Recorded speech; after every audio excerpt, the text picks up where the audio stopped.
అయ్యప్పకి కన్యస్వాములు అంటే చాలా ఇష్టమని ఎందుకంటారు? ప్రపంచవ్యాప్తంగా శబరిమల పుణ్యక్షేత్రానికి మంచి ఆదరణ ఉంది. ఈ ఆలయంలో ఉన్న స్వామిని అయ్యప్పగా కొలుస్తారు. అయ్యప్ప పేరు అయ్య అంటే విష్ణువు, అప్ప అంటే శివుడు అని అర్థం. అందుకే ఈ స్వామికి అయ్యప్ప అని పేరు వచ్చిందని చెబుతారు. ఇంకా ఈయనను హరిహర సుతుడు, మణికంఠ స్వామి అని కూడా పిలుస్తుంటారు.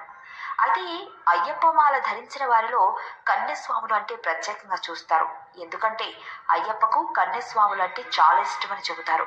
మరి అయ్యప్పకు కన్యస్వాములు అంటే ఇష్టమని అనడం వెనుక కారణాలు ఏంటి అనే విషయాలను మనం ఇప్పుడు తెలుసుకుందాం.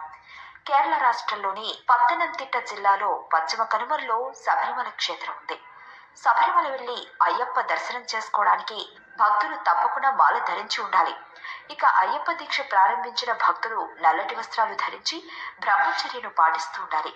అయితే కార్తీక మాసం నుండి మాలాధారణ ధరించి 41 రోజుల పాటు అత్యంత భక్తి శ్రద్ధలతో స్వామి దీక్షను పూర్తి చేసుకుని ఇరుముడిని కట్టుకుని శబరిమల వెళ్ళాలి. ఇరుముడి అంటే నేతితో నిండిన కొబ్బరికాయలు, పూజా ద్రవ్యాలు, బియ్యం, వస్త్రాలు తదితరాలతో నిండిన ఈ మూటను గురుస్వామి భక్తుల శిరస్సును ఉంచుతారు. ఇదిలా ఉంటే మొదటిసారి అయ్యప్ప మాల వేసిన భక్తులు కన్యస్వామి అని పిలుస్తుంటారు.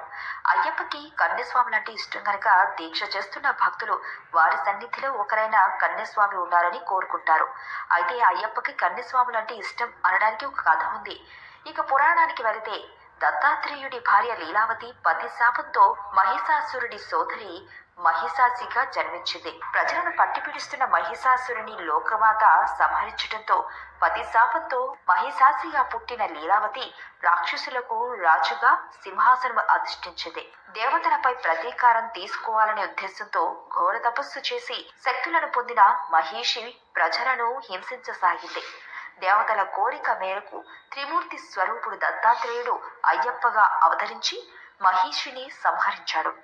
తనకు శాప విమోచనం లభించడంతో అయ్యప్ప స్వామిని పెళ్లి చేసుకోమని కోరుతుంది. ఆమె కోరికను విన్న స్వామి తిరస్కరిస్తాడు. అయినా ఆమె పట్టు వీడకపోవడంతో తన దర్శనానికి కన్యస్వాములు రానప్పుడు నిన్ను వివాహం చేసుకుంటానని స్వామి మాటిస్తాడు.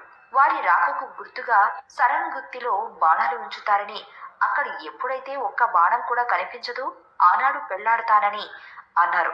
అంతేకాదు శబరి కొండల్లో నీవు మాలికా పురోత్తమ అనే పేరుతో పూజలు అందుకుంటావని తెలిపారు. కన్యస్వాములు రాక ఆగడం ఎప్పటికీ జరగదని పరమార్థం. ఎందుకంటే ఇది బ్రహ్మచారి అవతారం. ఇందులో భాగంగానే శబరిగిరిని వచ్చిన కన్యస్వాములు ఎరుమేలి నుంచి తెచ్చిన బాణాలను సరంగుత్తిలో గుచ్చుతారు. అందుకే ఎక్కడికి వెళ్ళినా అయ్యప్ప భక్తులలో కన్యస్వాములకు అంత ప్రాధాన్యం ఉంటుందని ఈ పురాణ గాథ తెలియజేస్తుంది.